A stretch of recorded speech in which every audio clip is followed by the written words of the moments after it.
जयो राधा माधवा, जयो कुंज बिहारी, जयो गोपी जन,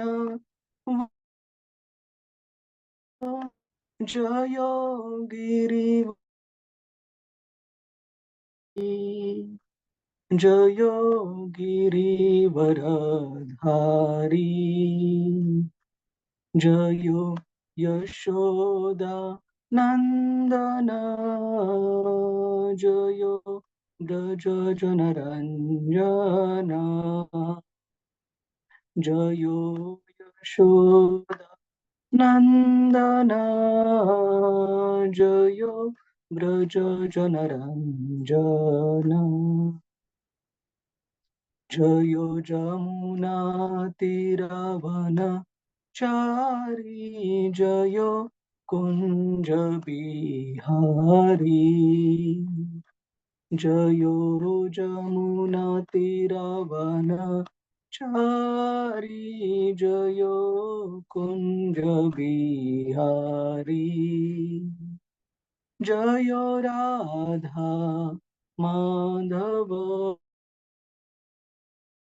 बिहारी, जयो राधा माधव कुंज बिहारी, जयो श्री कृष्ण चैतन्य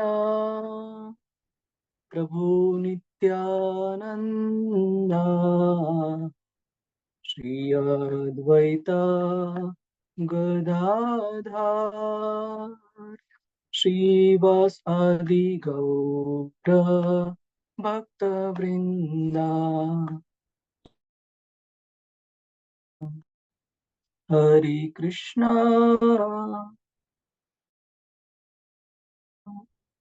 हरे हरे, हरे राम हरे राम,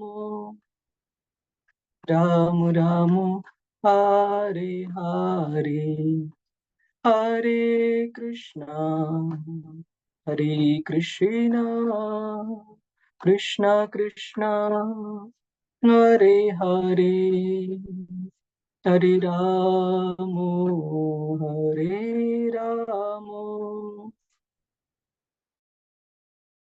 हरे हरे, हरे कृष्णा कृष्णा कृष्णा हरे हरे, हरे राम हरे राम राम, हरे हरे, हरे कृष्णा कृष्णा कृष्णा हरे हरे, हरे राम हरे राम, राम राम हरे हरे, हरे कृष्णा कृष्णा कृष्णा हरे हरे, हरे राम हरे राम, राम राम हरे हरे, जयो राधा गोविंद, राधा गोविंद श्री राधे, जयो जगन्नाथ, जयो जगन्नाथ, जयो बलदेव, जयो सुभद्रा, जगन्नाथ स्वामी नयन पथगामी, नयन पथगामी, जयो गौरानिताय, जयो गौरानिताय, जयो गौरानिताय, जयो जयो प्रभुपाद, प्रभुपाद, प्रभुपाद, प्रभुपाद, जयो जयो गुरुदेव गुरुदेव गुरुदेव गुरुदेव। हरिनाम संकीर्तन की जय। श्रील प्रभुपाद की जय। गुरु महाराज की जय। ओ भगवते वासुदेवाय। ॐ नमो भगवते वासुदेवाय। ॐ नमो भगवते वासुदेवाय। नारायणं नमस्कृत्य नरं चैव नरोत्तमं देवीं सरस्वतीं व्यासं ततो जयमुदीरये। नष्टप्रायेषु अभद्रेषु नित्यं भागवत सेवया भगवतीरुत्तमश्लोके भक्तिर्भवति नैष्टिकी। वासुदेवाय देवकीनन्दनाय च नन्दगोपकुमाराय गोविन्दाय नमो नमः। ॐ अज्ञानतिमिरन्धस्य ज्ञानाञ्जनशलाकया चक्षुरुन्मिलितं येन तस्मै श्रीगुरवे नमः।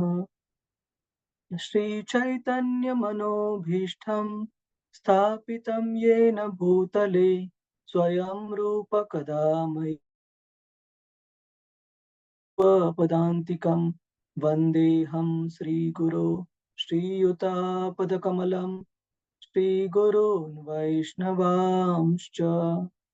श्रीरूपं सागरजातां सहगना रघुनाथान्वितं तं सजीवं साद्वैतं सावधूतं परिजनसहितन्यदेवं श्रीराधा कृष्णपदान् सहगना ललिता श्रीविशाखान्वितांश्च। हे कृष्ण करुणा सिन्धु दीनबन्धु जगत्पते गोपेश गोपिका कान्त श्रीराधाकान्त नमोऽस्तुते। तप्त काञ्चन गौराङ्गी श्रीराधे वृन्दावनेश्वरी वृषभानुसुते देवी प्रणमामि कल्पतरुभ्यश्च कृपा सिन्धुभ्य एव च पतितानां पावनेभ्यो वैष्णवेभ्यो नमो नमः।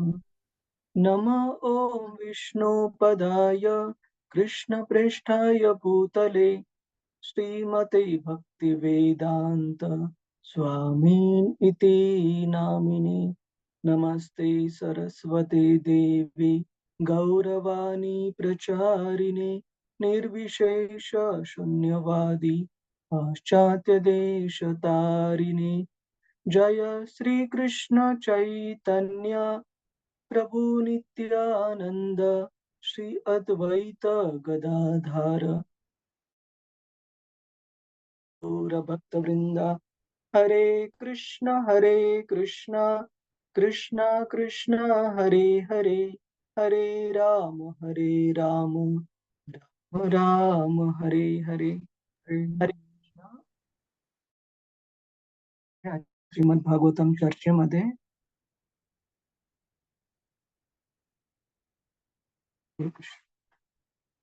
तर आपण मागच्या वेळेस नवीन अध्याय सुरू केलेला अध्याय क्रमांक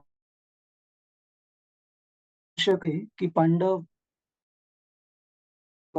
सदस्य कशा प्रकारे योग्य वेळी त्यांनी निवृत्ती स्वीकारली भगवंतांच्या या पृथ्वीवरून लीला समाप्त करून स्वतः मत गेल्यानंतर।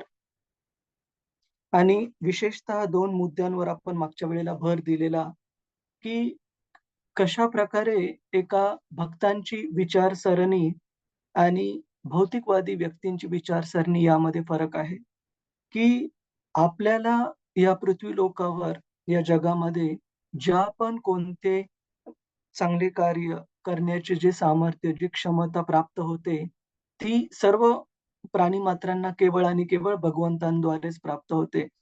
आणि एक जो भौतिकवादी व्यक्ती आहे, तो समजतो, की हे सर्व महान कार्य मी जे करू शकत आहे, ते माझ्या स्वतःच्या बळावर, माझ्या स्वतःच्या सामर्थ्यावर मी करू शकत आहे. भगवद्गीतेमध्ये एक सुंदर श्लोक कृष्ण सांगतात, की "प्रकृते क्रियमाणानि क विमूढात्मा कर्ताहं इति मन्यते." की अहंकारामुळे जो मूर्ख मनुष्य आहे, माझ्यामुळे माझ्या क्षमतेच्या जोरावर मी हे महान गोष्टी करू शकत आहे. परंतु अंततः हे कार्य जे आहे ते केवळ आणि केवळ भगवंतांच्या क्षमतांवर अवलंबून आहे. आणि त्याच्या विरुद्ध एका भक्ताचं उदाहरण आपण पाहतो इथे भागवतामध्ये अर्जुनाचं, की ज्या काही क्षमता भक्ताला प्राप्त झालेल्या आहेत, तर त्या क्षमता, त्या सामर्थ्यासाठी भक्त हा भगवंतांचा नेहमीच कृतज्ञ राहतो. केवळ त्या क्षमता असतानाच कृतज्ञ राहत नाही, तर त्या क्षमता, ते सामर्थ्य भगवंतांनी काढून घेतल्यानंतर पण भगवंतांच्या प्रती भक्त हा कृतज्ञ राहतो. तर हे 2 गोष्टी खूप महत्त्वाच्या आहेत समजणं. आणि भगवंतांनी त्या क्षमता आपल्याला कशासाठी दिलेल्या आहेत, कोणत्या प्रयोजनासाठी, कोणत्या ध्येयासाठी दिलेल्या आहेत, ते समजून घेणं खूप महत्त्वाचं आहे. आणि आपण मागच्या वेळेस हे पण पाहिलं, की कशा प्रकारे कृष्ण ज्या प्रकारे क्षमता देऊ शकतात, त्या प्रकारे त्यांचं ते ध्येय, त्यांचं प्रयोजन साध्य झाल्यानंतर कृष्ण त्या क्षमता काढून पण घेतात. तर भक्तांनी ना तर ते सामर्थ्य प्राप्त झाल्यानंतर खूप हवेत जायला पाहिजे, ना तर ते सामर्थ्य काढून घेतल्यानंतर खूप दुःखामध्ये, डिप्रेशनमध्ये जायला पाहिजे. एका भक्ताने नेहमी समतोल असलं पाहिजे आणि जोपर्यंत त्या क्षमता, ते सामर्थ्य आपल्या अधीन आहे, आपल्याला प्राप्त झालेलं आहे, तो त्यांच्या सेवेमध्ये केला पाहिजे.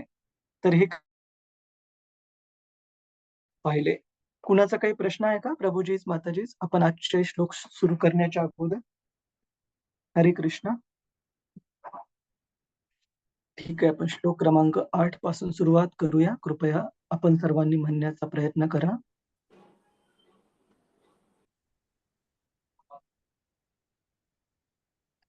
तर या श्लोकांमध्ये आपण अर्जुनाने व्यक्त केलेले अर्जुनाने आठवलेले वेगवेगळे प्रसंग, ज्यावेळेस केवळ आणि केवळ भगवंतांच्याच दिलेल्या सामर्थ्यामुळे तो या सर्व प्रसंगांमधून तरू शकला. तो ते आठवत आहे, अर्जुन आठवत आहे. यत्सन्निधावहमुखाण्डवमग्नयेदा यस्य सन्निधौ अहं खाण्डवम् अग्नये अदाम् इन्द्रं च सामरगणं तरसा विजित्य इन्द्रं च स अमरगणम् लब्धा सभामय कृताद्भुतशिल्पमाया मयता अद्भुत शिल्पमाया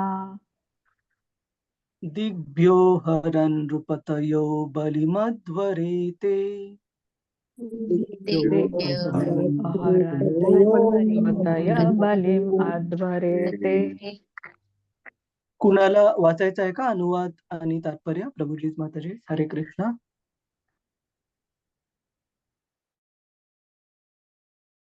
हा, क्षितिजा माताजी, हरे कृष्ण.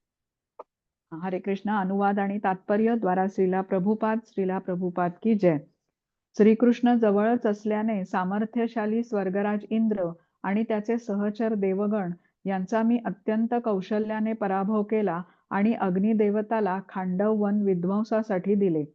त्यांच्याच कृपेमुळे त्या जळत्या खांडव वनातून मय नामक असुर जीवानिशी वाचला. अशा प्रकारे आपण सभागृह बांधू शकलो आणि मग तेथे राजसूय यज्ञाच्या प्रसंगी सर्व राजमंडळ जमले आणि त्यांनी तुमचा आदर सन्मान केला. तात्पर्य: मय दानव हा राक्षस खांडव वनात राहत असे. खांडव वनाला जे संरक्षणाची याचना केली. अर्जुनाने त्याचा जीव वाचवला आणि परिणामतः त्या राक्षसाला उपकाराची जाणीव झाली. त्यातून उतराई व्हावे म्हणून त्याने पांडवांसाठी अद्भुत असे एक सभागृह बांधले. त्या सभागृहाने सर्व राजांचे लक्ष वेधून घेतले. पांडवांची अतिमानवीय शक्ती यामुळे त्यांच्या प्रत्ययास आली आणि म्हणून स्वेच्छेने त्या सर्वांनी शरणागती पत्करून सम्राटाला आपला आदरभाव अर्पण केला.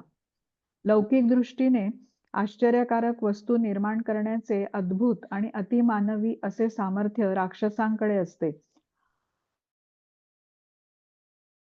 समाजासाठी घातक ठरू शकणाऱ्या आश्चर्यकारक वस्तू निर्माण करणारे आधुनिक भौतिक वैज्ञानिक म्हणजेही आजकालचे राक्षसच होत.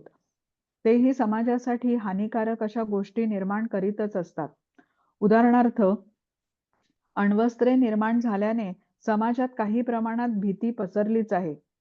मय हा तसाच भौतिक विद्या संपन्न होता आणि अशा अद्भुत गोष्टी निर्माण करण्याचे तंत्र त्याला अवगत होते. तरीही भगवान श्रीकृष्णांच्या मनात त्याचा वध करण्याची इच्छा होती.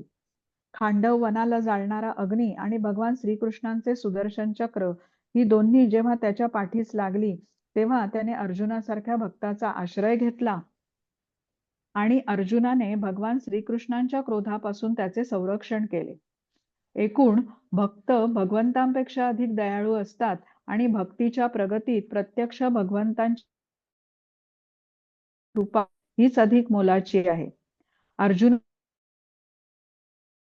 आश्रयला आहे हे ध्यानात आल्यावर अग्निदेव आणि भगवान श्रीकृष्ण दोघांनीही त्याचा पाठलाग करण्याचे सोडून दिले.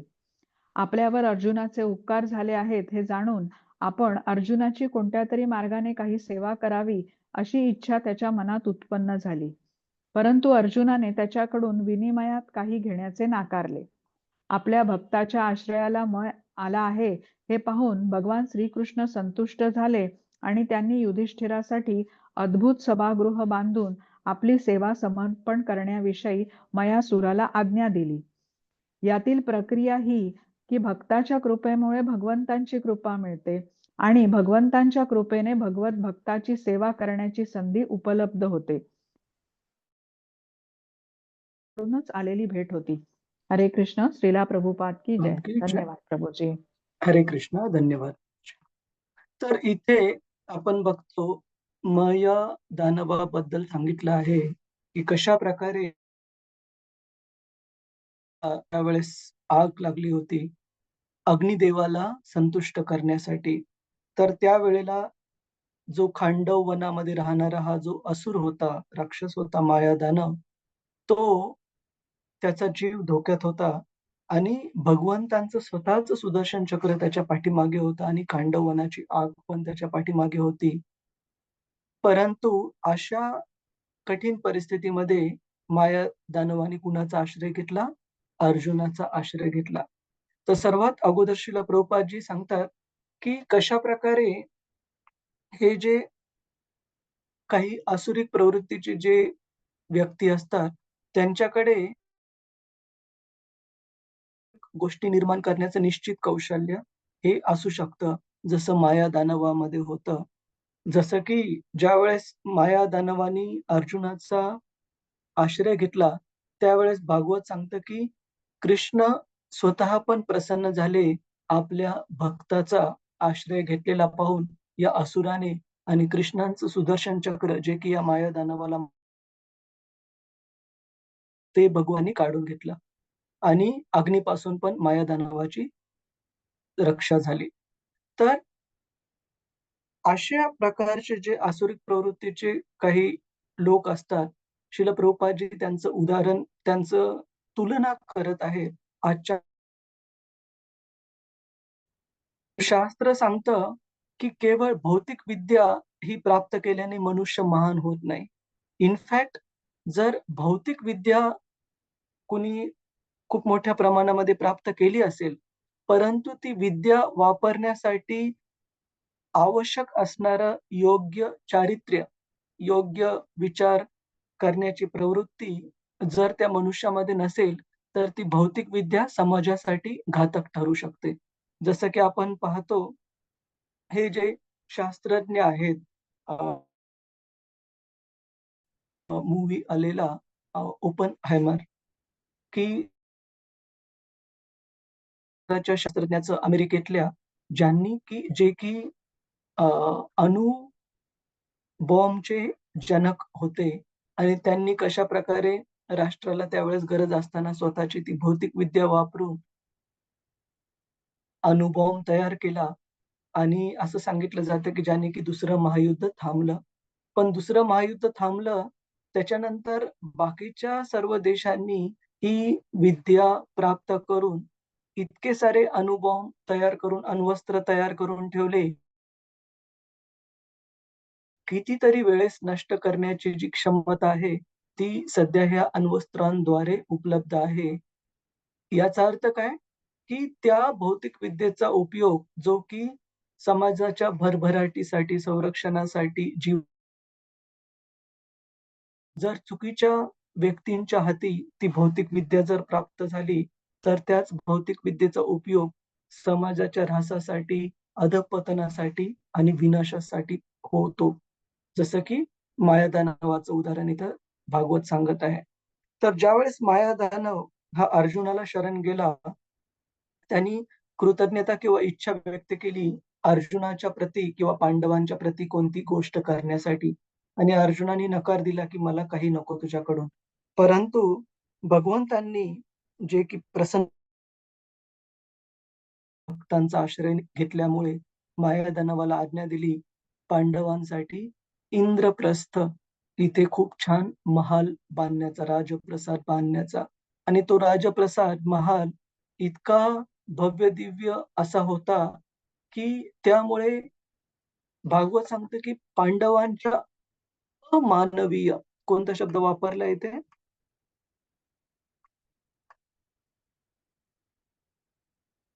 अतिमानवीय किंवा म्हणजे मानवांच्या क्षमतेच्या पलीकडे अशा प्रकारच्या राजप्रसादाला पाहून सर्व जे जगातले राजा होते, ते पांडवांच्या प्रती, युधिष्ठिर महाराजांच्या प्रती त्यांनी अ, त्यांना समर्पणाचं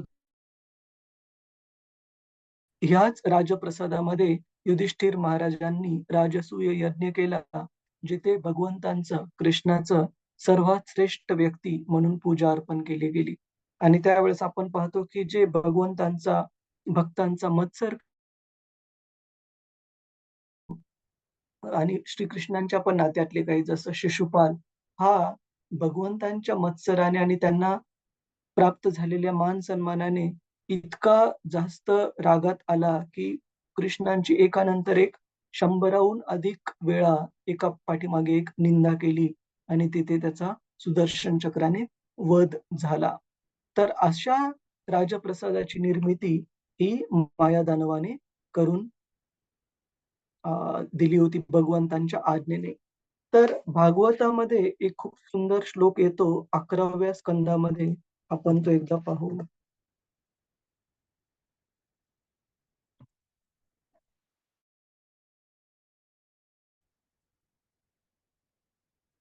11, 19 आणि 21.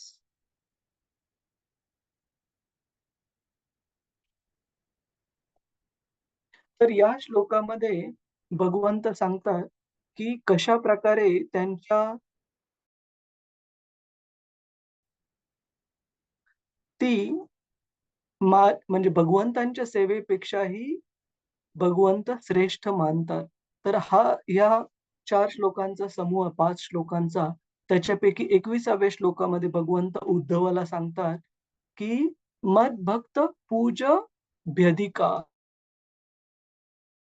त्यांच्या पूजेपेक्षा भगवंतांना त्यांच्या भक्तांची पूजा म्हणजे त्यांच्या भक्तांचा घेतलेला आश्रय हा अधिक आवडतो, अधिक प्रिय आहे. आणि याच प्रकारचं आपण अजून एक श्लोक पाहतो शास्त्रामध्ये.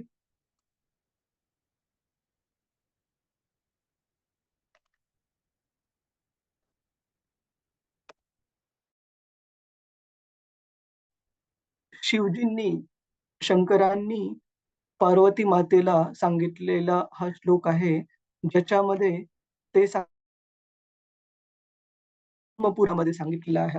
आराधनां सर्वेषां विष्णोर आराधनं परम तस्मात् परतरम देवी तदीयानां समाचरम. की हे देवी, हे पार्वती, सर्व आराधना, सर्व पूजांमध्ये सर्वात श्रेष्ठ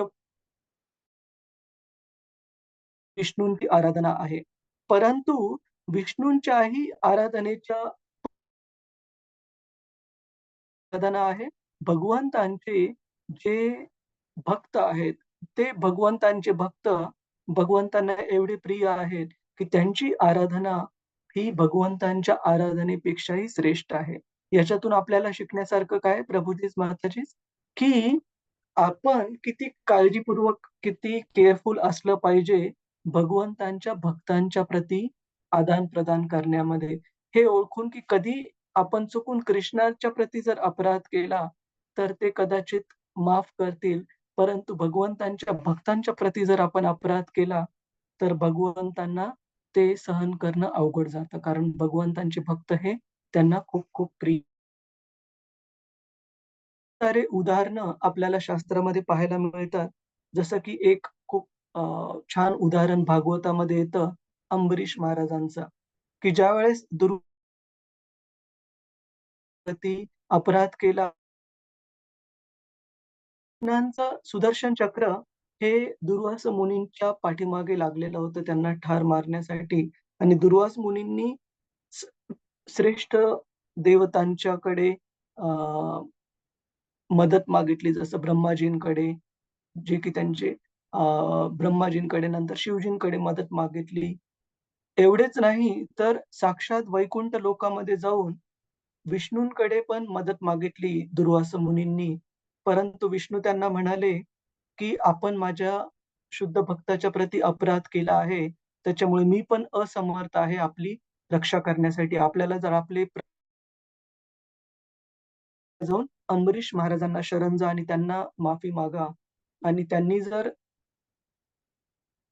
इच्छा केली, तरच तुमचा प्राण वाचू शकतो." आणि त्यानंतर अमरीश महाराज भगवंतांचे एवढे महान शुद्ध भक्त असून पण एवढे विनम्र होते, की दुर्वासा मुनी 1 वर्ष वेगवेगळ्या ग्रहांमध्ये भटकंती करत असताना महाराजांनी स्वतः पाण्याचा एक थेंब किंवा अन्नाचा एक कण पण ग्रहण केला नाही. आणि आपल्या पाहुण्यांसाठी, म्हणजे आपले जे त्यांच्या घरी जे आले होते अतिथी म्हणून दुर्वासा मुनी, त्यांच्या येण्यासाठी आणि त्यांना व्यवस्थित प्रकारे मान-सन्मान देऊन प्रसाद देण्यासाठी अमरीश महाराज 1 वर्ष वाट पाहत राहिले. आणि नंतर ज्यावेळेस दुर्वासा मुनी अमरीश महाराजांच्या शरण आले, अमरीश महाराजांनी कृष्णाचं जे सुदर्शन चक्र आहे, त्याला प्रार्थना कार्य माझ्या जीवनामध्ये केलं असेल, तर कृपया तुम्ही दुर्वास मुनींना माफ करा, त्यांचे प्राण घेऊ नका. आणि त्यानंतर सुदर्शन चक्र मागे हटलं. आणि त्यानंतर दुर्वासा मुनी अंबरीश महाराजांना प्रार्थना करतात आणि एका भगवंताच्या शुद्ध भक्ताची महती गातात, की भगवंतांचे भक्त हे भगवंतांपेक्षाही किती दयाळू आहेत. आणि त्यांची महती गातात आणि नंतर अंबरीश महाराज त्यांचं यथायोग्य स्वागत करून त्यांना प्रसाद खाऊ घालून मग स्वतः प्रसाद ग्रहण करतात. तर सांगण्याचा हेतू हा, की अशा प्रकारे भगवंतांच्या शुद्ध भक्तांचा घेतलेला आश्रय हा भगवंतांना खूप खूप अतिशय प्रिय आहे.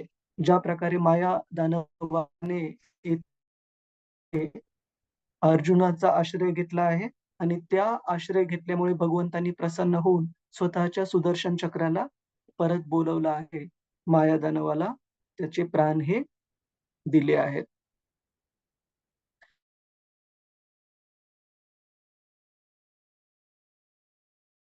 माताजी, हरे कृष्ण. ठीक आहे, आपण पुढे जाऊ. श्लोक क्रमांक 9. तर हा दुसरा प्रसंग होता. पहिला प्रसंग होता, की द्रुपद राजाच्या राजवाड्यामध्ये द्रौपदीचं स्वयंवर, ज्यामध्ये भगवंतांनी अर्जुनाला ती क्षमता, ते सामर्थ्य दिल्यामुळे अर्जुनाला त्या मृत माशाच्या डोळा भेदता आला, प्रतिबिंब पाहून, हलणारं प्रतिबिंब पाहून. आणि दुसरी जी घटना अर्जुनाने सांगितली आहे, ती खांडव प्रस्थाची सांगितली आहे. कशाप्रकारे मायादानव हा अर्जुनाला शरण आला. त्या क्षमतेच्या जोरावर अर्जुन त्या मायादानवाला आश्रय देऊ शकला आणि हा जो प्रसाद उभारला इंद्रप्रस्थामध्ये. श्लोक क्रमांक 9. यत्तेजसा नृपशिरोऽङ्घ्रिमहान्मखार्थम् यत्तेजसा नृपशिरो महान्मुख गृह्महन्मखार्थम्. अर्थम. सर्वांनी एकत्र म्हणायचा प्रयत्न करा, जेणेकरून सर्वांना ऐकायला मिळेल. तेजसा नृपशिरोऽङ्घ्रिमहान्मखा यत्तेजसा यत्तेजसा नृपशिर नृपशिरो अर्थम. गृह्महन्मखार्थम्. आर्योनुजस्तव गज. हरे कृष्ण.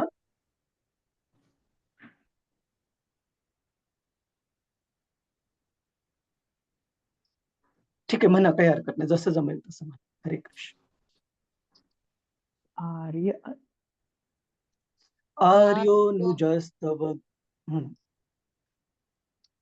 ठीक आहे, पहिल्यापासून म्हणू एकदा. हा. यत्तेजसा नृपशिरोऽङ्घ्रिमहान्मखार्थम् जसा नृपशिर अग्नि अहन्मखार्थम. आर्योनुजस्तव गजायुतसत्त्ववीर्यः आर्योनुजस्तव वीर्यः तेनारुतः प्रमथनाथमखाय भूपा प्रथमनाथ भूपा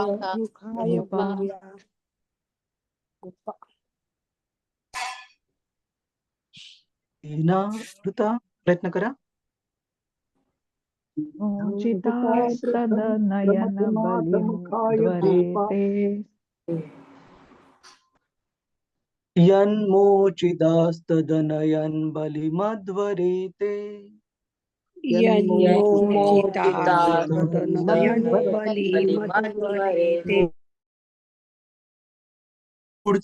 पुढची आठवण अर्जुन इथे युधिष्ठिर महाराजांना सांगत आहेत कृष्णाने दिलेल्या क्षमतांबद्दल.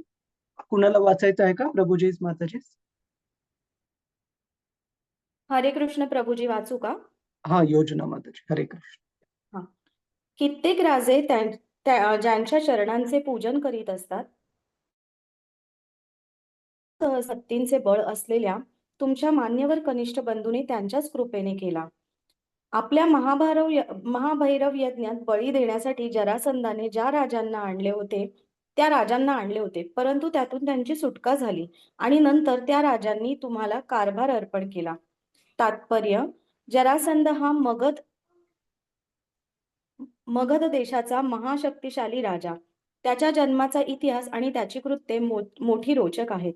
त्याचा पिता राजा बृहद्रथ हा सुद्धा मगधाचा वैभव संपन्न आणि सामर्थ्यवान राजा होता. त्याने काशीच्या राजाच्या 2 मुलींशी विवाह केला होता, तथापि त्यास पुत्र झाला नाही. आपल्या दोन्ही राण्यांपैकी आपल्या राण्यांचं तपश्चर्येसाठी घर सोडून वनाचा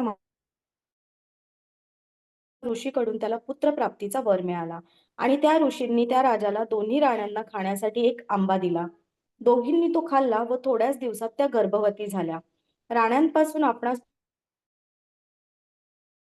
योग्य वेळी त्या राजा प्रसूत झाल्या खऱ्या, परंतु त्यावेळी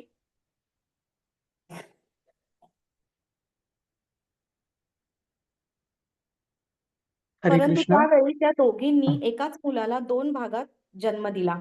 प्रत्येकीस अर्धे अर्धे मूल झाले. हे दोन्ही अर्धवट भाग राहत होती. तिला नवजात अर्भकाचे कोमल मांस आणि रक्त मिळाल्यानेच मोठा आनंद झाला. केवळ कुतूहल म्हणून तिने ते 2 भाग एकत्र केले व त्यातून त्या मुलाचा पूर्ण देह सिद्ध झाला आणि ते जिवंतही झाले. त्या राक्षसीचे नाव जरा असे होते. अपत्यहीन राजाविषयी सहानुभूती वाटून ती राजाकडे आली आणि ते सुंदर बालक तिने राजाला भेट केले. राजा तिच्यावर अगदी प्रसन्न झाला आणि तिला इच्छित वस्तू देण्यास आपल्या नावावरून मुलाचे नाव ठेवावे. अशा प्रकारे त्या मुलाचे नाव जरासंध ठेवले गेले. जरा राक्षसीने त्याला एकत्र सांधले तो जरासंध. वस्तुस्थिती पाहता हा जरासंध विप्रचित्ती राक्षसांचा अंश या नात्याने जन्माला आला होता. ज्यांच्या आशीर्वादाने हा जन्मास आला होता त्या ऋषींचे नाव होते चंद्रकौशिक आणि त्यांनी बृहद्रथाला त्या मुलाच्या जन्मापूर्वी जन्मापासूनच जरासंध दानवी प्रवृत्तीचा होता. त्यामुळे निसर्गतःच तो मूळ शिवभक्त झाला. भगवान शिव हे सर्व भूत राक्षसांचे हा शिवभक्त होता. तसाच जरासंध भगवान महाभैरवापुढे म्हणजे शिवांपुढे बळी देत असे आणि आपल्या सैन्य शक्तीच्या बळावर त्याने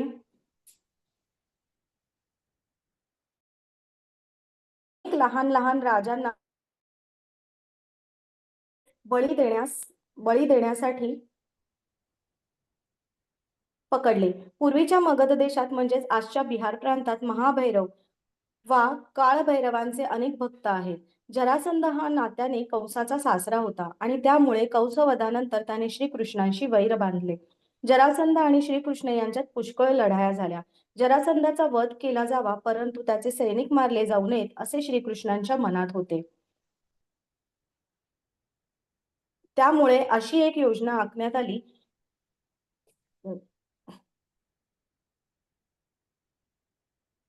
श्रीकृष्ण प्रभूजी माझी स्क्रीन आहे ना वर काय खाली होती. ठीक आहे, काय हा. हरकत नाही. मी बसतो. श्रीकृष्ण, भीम आणि अर्जुन असे तिघे जण ब्राह्मणाच्या वेशात त्याच्याकडे गेले आणि त्यांनी त्याच्याकडे भिक्षेची याचना केली. जरासंध कोणत्याही ब्राह्मणाची कोणतीही याचना कधी नाकारीत नसे.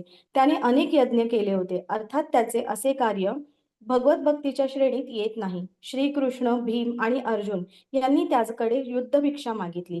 त्यावेळी जरासंध केवळ भीमाशीच लढेल असे ठरले. अशा प्रकारे ते सर्वजण जरासंधाचे अतिथी आणि प्रतिपक्षीही झाले. जरासंध भीम अगदी निराश होत आला होता. परंतु श्रीकृष्णांनी जरासंधाच्या जन्माचे रहस्य भीमाला सांगितले आणि भीमाने त्याची चिरफाड करून त्याला ठार मारले. महाभैरवापुढे बळी देण्यासाठी जे राजे कोंडून ठेवण्यात आले होते त्यांची भीमाने सुटका केली. पांडवाच्या उपकारांची जाणीव झाल्याने त्या सर्व राजांनी युधिष्ठिरांना कारभार अर्पण केला. हरे कृष्ण प्रभूजी, सादर प्रणाम. शीला प्रभुपाद की जय. की जय. धन्यवाद. हरे कृष्ण. आणत आहे की कशा प्रकारे जरासंध जो की कंसाचा सासरा होता आणि जरासंधांच्या 2 मुलींसोबत कंसाचा विवाह झाला होता आणि तो कृष्णाला आपला शत्रू मानायचा आणि पांडवांनाही. तर कशा प्रकारे कृष्ण, अर्जुन आणि भीमसेन हे जरासंधाजवळ एका ब्राह्मणांच्या रूपामध्ये 3 ब्राह्मणांच्या रूपामध्ये तिघेजण गेले. परंतु त्यांच्या शरीरावर युद्धाचे वेगवेगळे व्रण पाहून, शस्त्रास्त्र लागल्याचे व्रण, ब्राह्मण नाहीये परंतु क्षत्रिय आहेत आणि तरीही हे ब्राह्मणांच्या वेशात आल्यामुळे जरासंधांनी त्यांची काय इच्छा आहे, त्यांना काय पाहिजे ती इच्छा पूर्ण करायचं ठरवलं. आणि भागवत सांगतं की आधीच्या काळामध्ये असे आसुरिक प्रवृत्तीचे महान असुर पण हे दानशूर होते. जसे जरासंधाच्या बाबतीत आपण पाहतो, कोणीही त्याच्या घरी आल्यानंतर ते त्याला खाली हात परत इच्छा आहे भिक्षेची ती पूर्ण करायची. तर या 3 व्यक्तींनी कृष्ण, अर्जुन आणि भीमसेन यांनी भिक्षेमध्ये मागितलं जरासंध यांना द्वंद्व करण्याचं, म्हणजे युद्ध एका बरोबर एक. तर जरासंधाने अर्जुनाशी हे द्वंद्व करण्यामध्ये नकार दिला, कारण अर्जुनाला ते स्वतःपेक्षा कमी समजत होते आणि कृष्णाशी द्वंद्व करण्यासाठी नकार दिला. कारण ते म्हणाले, की कृष्ण त्यांनाही म्हणे, की वैश्य कुळामध्ये मोठे झाले, क्षत्रिय हे माझ्याशी द्वंद्व करण्यासाठी पात्र नाहीयेत. परंतु भीमसेन ज्याच्यामध्ये 10,000 हत्तींचं बळ होतं, त्याला जरासंधाने स्वीकारलं आपल्यासोबत द्वंद्व करण्यासाठी. तर अशा प्रकारे केवळ भगवंतांच्याच दिलेल्या क्षमतेमुळे आणि त्यांच्या आशीर्वादामुळे भीमसेन हा जरासंधाचा पराभव करू शकला. कारण हे द्वंद्व खूप सारे दिवस चाललं आणि कोणीच कुणाला अ, मारण्यासाठी सक्षम नाही असं दिसत होतं. भगवंतांनी भीमसेन याला युक्ती दिली जरासंधाच्या देऊन, की कशाप्रकारे एक गवताचं जे पान आहे, ते 2 भागामध्ये भगवंतांनी अ, दुभागलं आणि त्यावरून भीमसेनाला हे कळालं, की जरासंधाचा देह हा पण त्याच्या जन्माच्या वेळेला शरीराच्या 2 भागांना जोडून बनवण्यात आलेला आहे. आणि ते भागवताच्या तात्पर्यामध्ये प्रभुपादांनी ती पूर्ण कथा सांगितली, की कशाप्रकारे भद्रथ यांना हा पुत्र प्राप्त झाला एका ऋषींच्या आशीर्वादामुळे आणि तो पुत्र ज्यावेळेस जरासंध त्यांच्या 2 आईंच्या द्वारे 2 भागांमध्ये त्याचं शरीर जन्मलेलं होतं. ते 2 भाग एकत्र केले गेले जरा या अ, राक्षसीमुळे आणि त्या जरा या राक्षसीने जोडलेले 2 हा पुत्र जरासंध म्हणून जरा ह्या राक्षसीने जोडलेले भाग असं त्याला नाव मिळालं जरासंध. आणि त्या जरासंधाचा वध हा भगवंतांनी भीमसेनाला सामर्थ्य देऊन आणि ही करविला. तर याबद्दलही ही घटना आठवून पण अर्जुन त्याचं कृतज्ञता व्यक्त करत आहे भगवंतांच्या प्रती. पुढचा प्रसंग पाहू. कुणाला काही प्रश्न असेल तर प्रभुजीच माताजीच तुम्ही विचारू शकता. पुढे जाऊ श्लोक क्रमांक 10.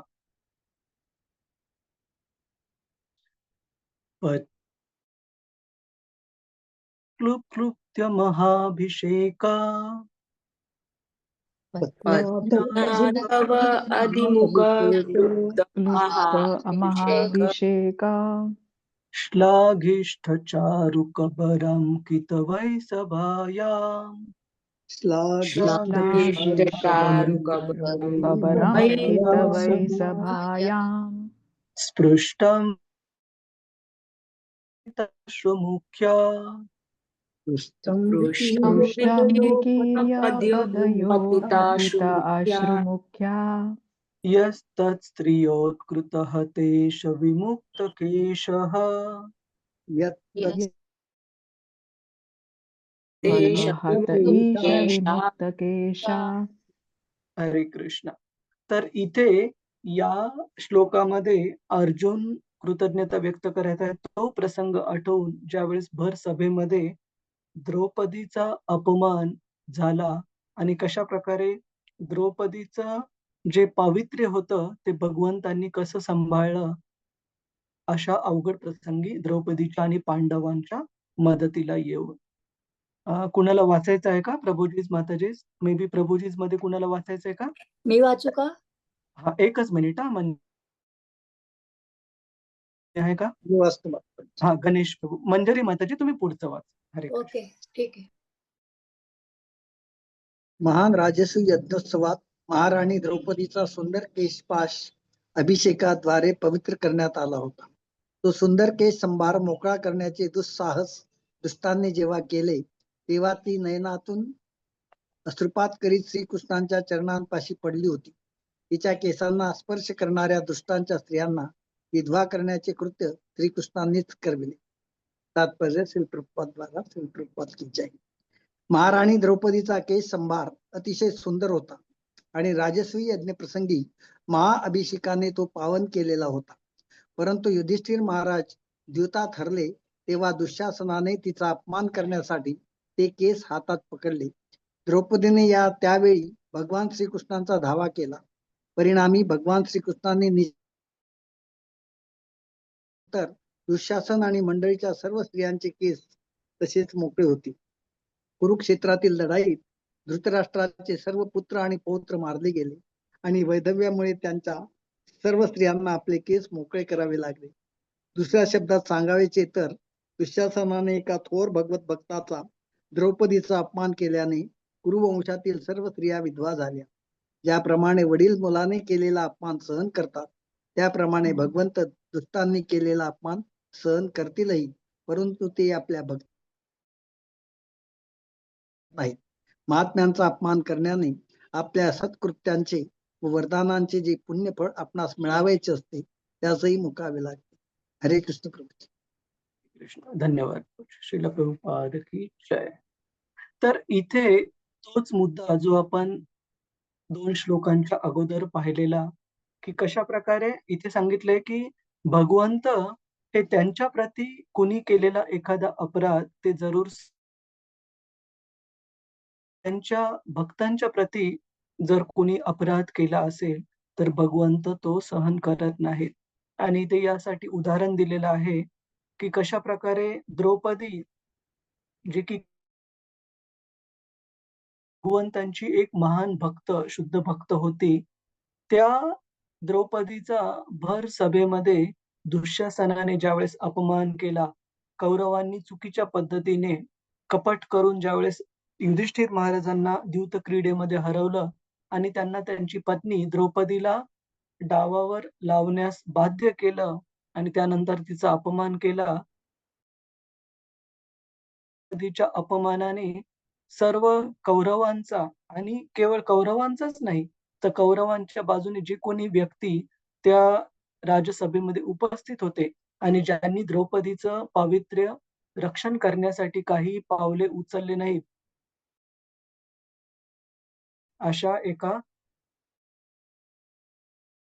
शुद्ध भक्ताचा अपमान तिथे होऊ दिल्यामुळे तिथे असणाऱ्या कौरवांच्या बाजूने सर्वांचा मृत्यू हा निश्चित झाला. तर अर्जुन हा प्रसंग आठवत आहेत की कशा प्रकारे तिच्या पवित्र अशा केशपाश याला ज्या दुःशासनाने हात घातला आणि तिचे केस मोकळे केले होत्या आणि कौरवांच्या ज्या पत्नी होत्या त्यांचे केस मोकळे होतील हे निश्चित केलं भगवंतानी. याचा अर्थ त्यांचे सर्व जे पती आहेत कौरव ते कुरुक्षेत्राच्या युद्धभूमीवर मारल्या जातील हे कृष्णांनी निश्चित केलं त्यांच्या शुद्ध भक्ताच्या झालेल्या अपराधामुळे. आणि पांडवांनी हे शक्य करू शकले केवळ आणि केवळ भगवंतांच्याच आशीर्वादामुळे. तर हा प्रसंग अर्जुन हा आठवत आहे. पुढे जाऊ आपण श्लोक क्रमांक 11. यो नो जुगोपवन एत्य दुरंत कृच्छ्रात् योनो यो नो पवन यस दुर्वाससो रिरचिता दयुताग्रभुग्यः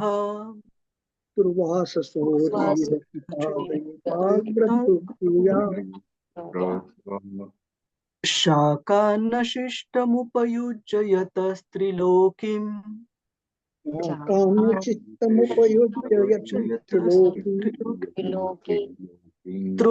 तृप्ता ममंस्तसलिले विनिमग्नसङ्गः.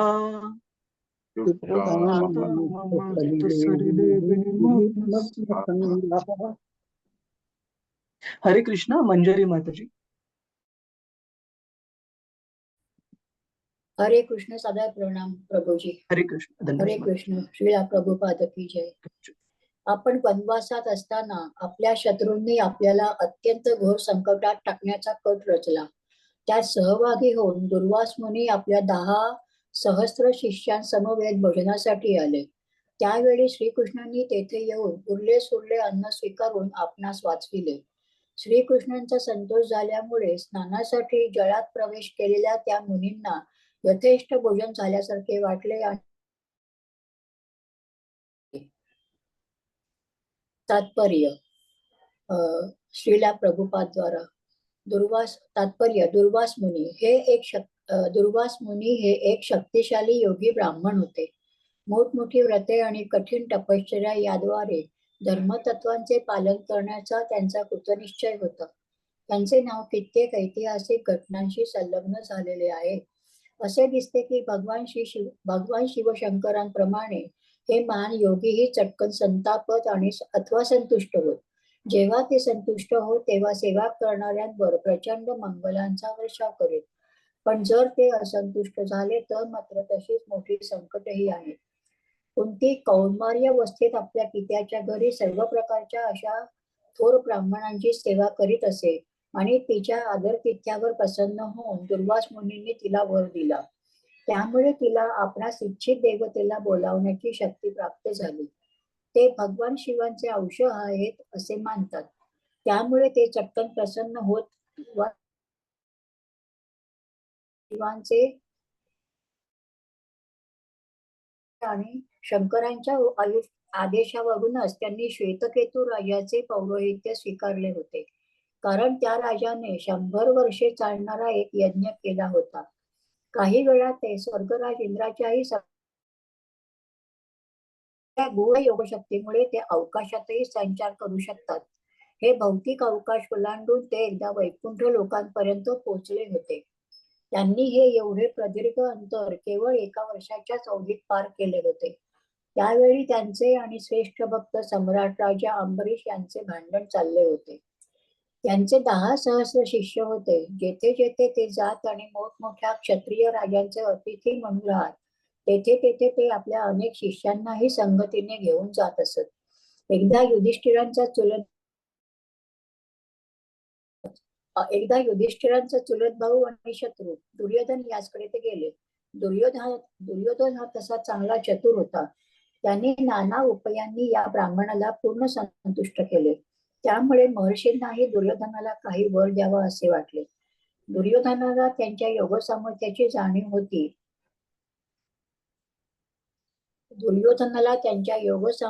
जाणीव होती आणि काही कारणाने जर ते संतापले तर काय अनर्थ घडवतील याचीही असलेल्या पांडवांवर त्यांनी आपला क्रोध करावा अशी योजना त्यांनी आखली. दुर्योधनास काही वर देण्याची इच्छा जेव्हा दुर्वास ऋषींनी प्रकट केली तेव्हा त्यांनी मागितले की त्यांनी आपला ज्येष्ठ व सर्व प्रमुख चुलत भाऊ महाराज युधिष्ठिर यांच्या घरी जावे. त्यावेळी त्यांनी अशीही विनंती केली होती की द्रौपदीसह धर्मराजाचे भोजन संपल्यानंतर त्यांनी त्यांच्याकडे जावे. दुर्योधनाला हे माहीत होते की द्रौपदीचे संख्येने येणाऱ्या ब्राह्मणांचे आतिथ्य करणे युधिष्ठिरांना अशक्य आहे. त्यामुळे ऋषी पोपतील आणि युधिष्ठिरांवर संकट योजना कुठे गेलं ही दुर्योधनाची योजना दुर्वास ऋषींनी त्यांचे म्हणणे मान्य केले. तेव्हा पांडव वनवासात होते. दुर्योधनाशी ठरल्याप्रमाणे दुर्वास ऋषी एक दिवस पांडवांकडे वनात उपस्थित झाले. त्यावेळी युधिष्ठिर व द्रौपदी यांचे भोजन आटोपलेले होते.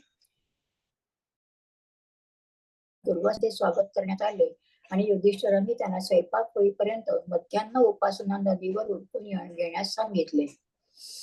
आपल्या शिष्यांचा मोठा समुदाय घेऊन दुर्वास ऋषी स्नानासाठी नदीवर गेले.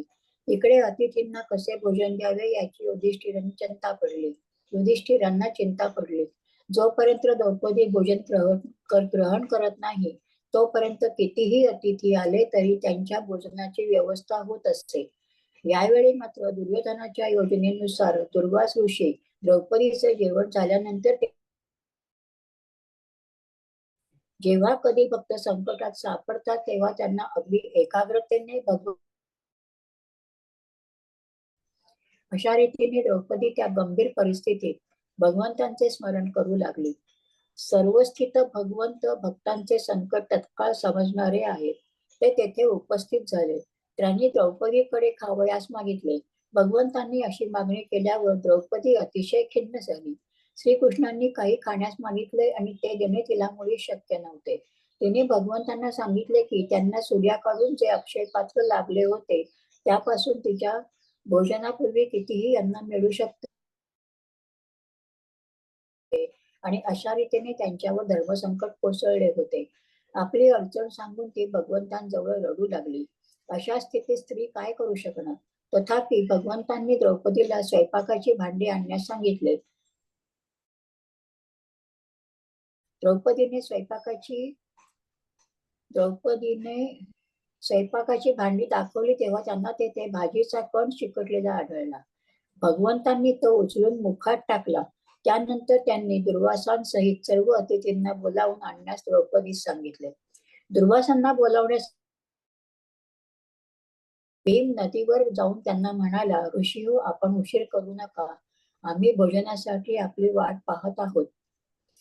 भगवंतांनी भाजीचा एक कण खाल्ला होता आणि त्यामुळे ब्राह्मणांना उदरतृप्ती झाल्याची जाणीव होऊ लागली.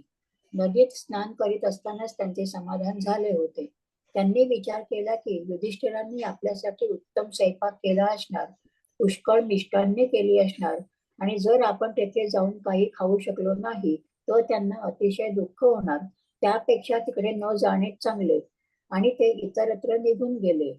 या प्रसंगावरून सिद्ध होते की भगवान हेच सर्वात मोठे योगी आहेत, म्हणून त्यांना योगेश्वर म्हणतात. येथे दुसरा एक बोध होतो तो असा की प्रत्येक गृहस्थाने भगवंतास नैवेद्य अर्पण केला पाहिजे. तसे केले तर परिणामतः प्रत्येक जण, अगदी लाखो अतिथी संतुष्ट होतात. परमेश्वराची उपासना करण्याचा हाच खरा मार्ग आहे.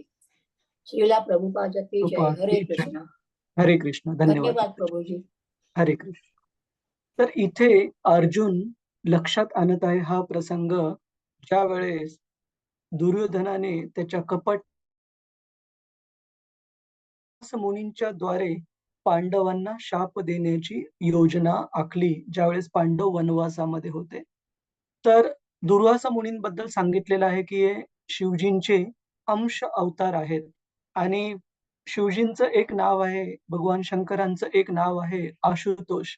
आशुतोष म्हणजे जे की लवकर प्रसन्न होतात आणि लवकर संतापतातही, लवकर रागवतातही. तर असे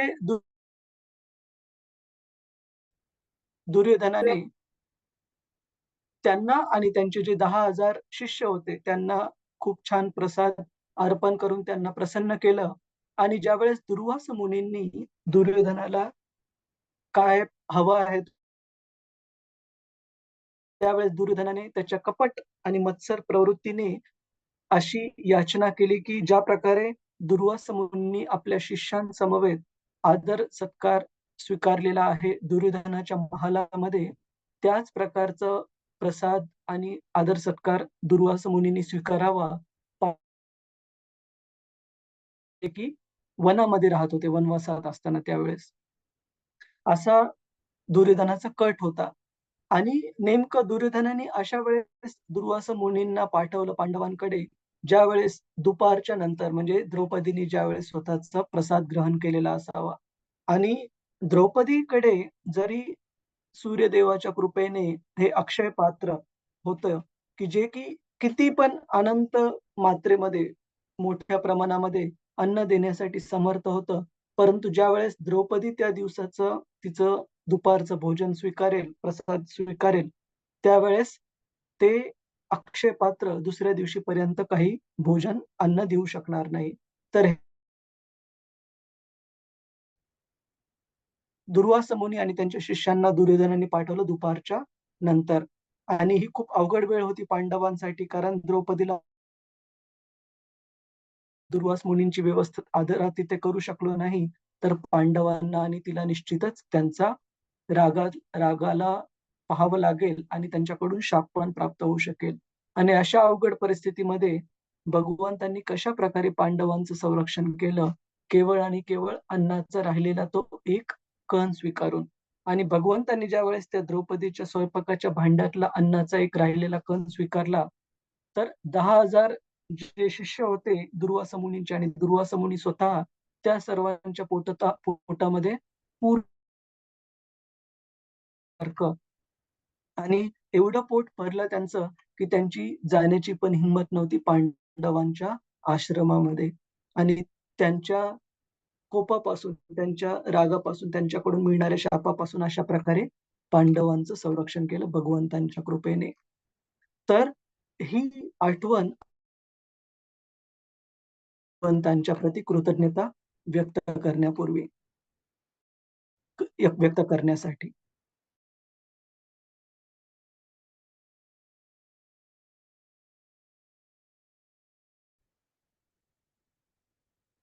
तर अशा देवता यांच्या प्रती पण अर्जुन सामर्थ्याने लढू शकतो. केवळ केवळ भगवंतांच्या आशीर्वादाने.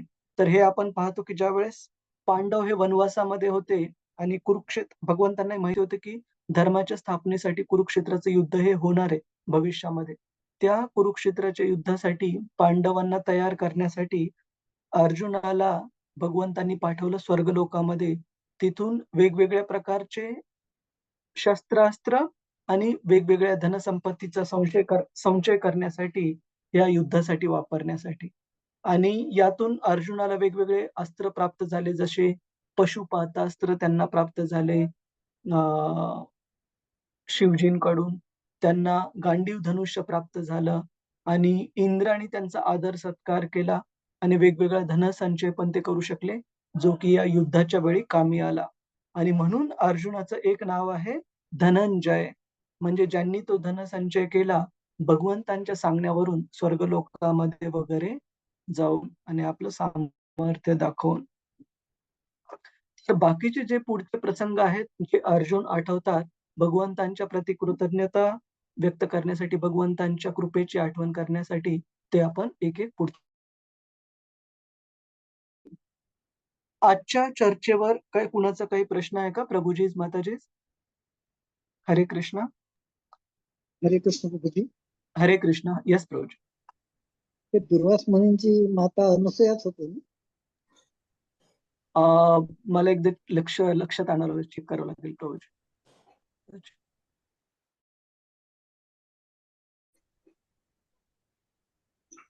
त्यांचे जे अवतार आहेत ते शिवजींचे. दत्तात्रयामध्ये जे होते तिघं, हा, त्यांच्यापैकी एक होते, त्यांची हे दुर्वास मुनी झाले ना, त्यामुळे त्यांची माता ही दत्तात्रयाच्या अवतारात होते नाही तिघं.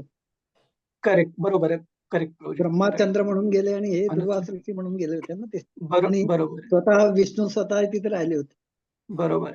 तर हे जे 3 अवतार आहेत, हे विशेषतः गुण अवतार, म्हणजे सत्वगुण, रजोगुण आणि तमोगुणाचे अवतार म्हणून ओळखलं जातं.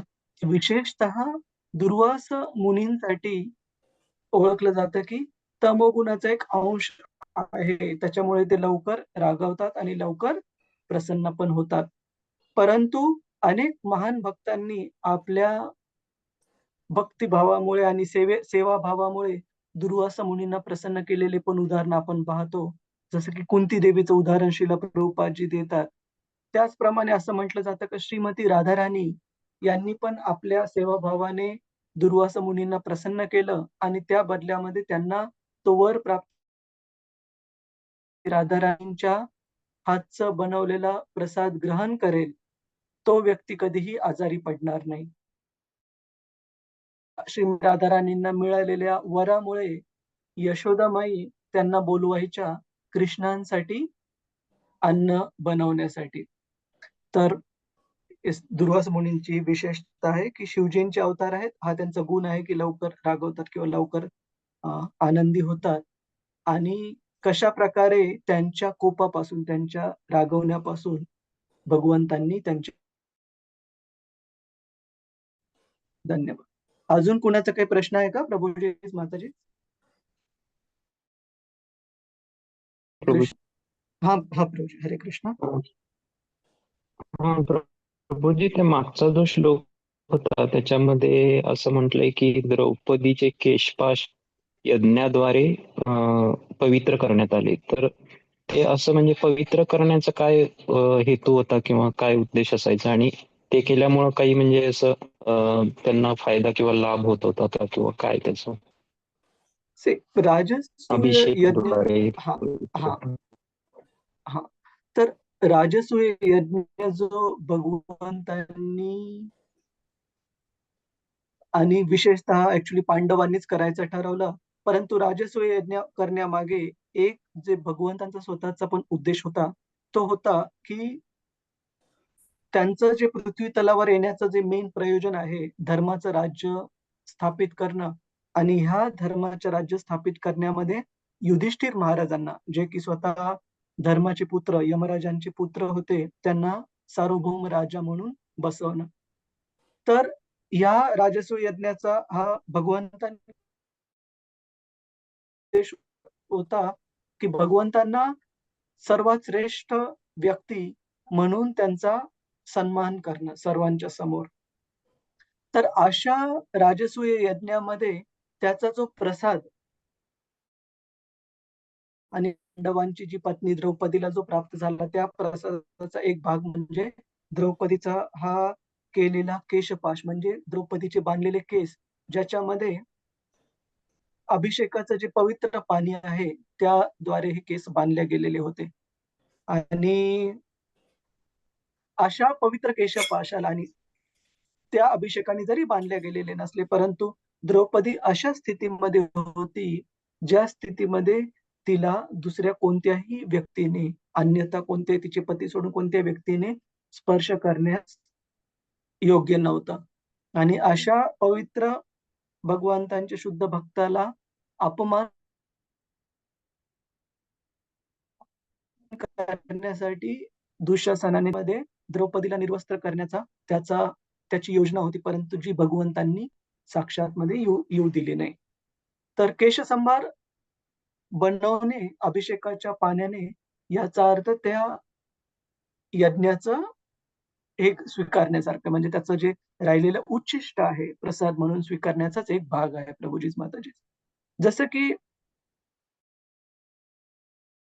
बऱ्याचदा राजे महाराजे त्यांना जर संतती नसेल वगैरे, जसं आपण दशरथ महाराजांच्या बाबतीमध्ये लक्ष्मण, शत्रुघ्न, भरत शत्रुघ्न यांचा जन्म पण यज्ञाच्या प्रसादाचं जे फळ होतं ते दशरथ महाराजांनी आपल्या मुख्य राण्यांना विभागून जे दिलं, त्यामधून ह्या चारही भावांचा जन्म झाला. त्याच प्रकारे आपण बघतो की श्रीमद भागवत सांगणारे जे गोकर्ण होते, त्यांच्या वडिलांना हा पुत्र प्राप्त झाला, ऋषींकडून प्राप्त झालेलं फळ आपल्या राणीला देऊन. तर अशा प्रकारे या मोठ्या त्या यज्ञांमधून प्राप्त झालेला जो प्रसाद होता, तो खूप महत्वाचा असायचा ह्या राजांसाठी जे यज्ञ करायचे. तर हा जो अभिषेकाचं पाणी केसांमध्ये टाकून जो केशसंभार केलेला होता, तो या यज्ञाच्या फळाचाच भाग होता युधिष्ठिर महाराजांसाठी प्रभूजी. ठीक आहे प्रभूजी, हरे कृष्ण. हो हो, ठीक आहे प्रभूजी, धन्यवाद. हरे कृष्ण, धन्यवाद. हो, धन्यवाद. तर आजच्या आपल्या चर्चेचं मुख्य गमक हे जे आपण सोबत घेऊन जाऊ शकतो, भक्तांचा घेतलेला आश्रय हा भगवंतांना किती प्रिय आहे आणि त्याच्या विरोधामध्ये अशा महान भक्तांच्या प्रती केलेला अपराध हा भागवत सांगतं की आपल्या पुण्यकर्मांना पण नष्ट करतो. म्हणजे जे आपल्याला सत्कर्म पुण्यकर्म केलेले आहेत आपण, ज्याच्यासाठी फळ प्राप्त होणार आहे, ते फळ पण नष्ट होऊ शकतं जर आपण भगवंतांच्या केला तर. त्याच्यामुळे आपल्या सर्वांनी एक साधक भक्त म्हणून खूप काळजीपूर्वक राहायला पाहिजे, की मी तर नेहमी म्हणत असतो की भगवंतांना गाढव, घोडे, कमी बुद्धीचे, खूप चुका करणारे, खूप सारे अनर्थ असणारे आणि हळूहळू भक्तीच्या मार्गाने आपल्या हृदयाचं शुद्धीकरण होईल. परंतु भगवंतांना असे हुशार किंवा शहाणे व्यक्ती काही कामाचे नाहीयेत, जे की त्यांच्या भक्तांच्या प्रती आदर भावाने भक्तांच्या प्रती आदान प्रदान करू शकत नाही. ते व्यक्ती भगवंतांना स्वीकार नाहीये. तर आपण कधी पण ठेवावेत, परंतु खूप त्यांच्या भक्तांचा व्यवस्थित सन्मान करण्याची, कारण कृष्णांना प्राप्त करण्याचं जे व्हाया मीडियम, जे माध्यम आहे, ते आहेत भगवंतांच्या भक्तांची कृपा. त्याच्यामुळे जर आपण सेवाभावाने भगवंत निश्चित प्राप्त होतील. ठीक आहे. तर आजच्या चर्चेचा आपण तो कन्क्लुजन आपण सोबत घेऊ शकतो. अजून कुणाचा काही प्रश्न आहे का प्रभूजीज माताजीज? प्रभूजी, हा हा माताजी, हरे हा. कृष्ण. मला मला एक दुसरा प्रश्न विचारायचा आहे. आज षष्टीला एकादशी आहे. हा. तर त्या दिवशी म्हणजे मला जे म्हणजे माहिती नुसती इतर वाचूनच मिळाली आहे, तर मला फक्त आपल्याकडनं जाणून घ्यायचंय की मग त्या दिवशी तीळ खाल्लेले चालतात का, किंवा तिळाचं काय महत्व आहे? मला त्या एकादशीचं ना महत्व वाचावं लागेल माताजी एकदा. अच्छा, ओके, ठीक आहे. तर हरे हरे कृष्ण, हरे धन्यवाद. कृष्ण. अजून कुणाचा काही प्रश्न आहे का प्रभूजी माताजी? कृष्णा. प्रभूजी, माताजींची तब्येत कशी आहे आता? हा, खूप छान.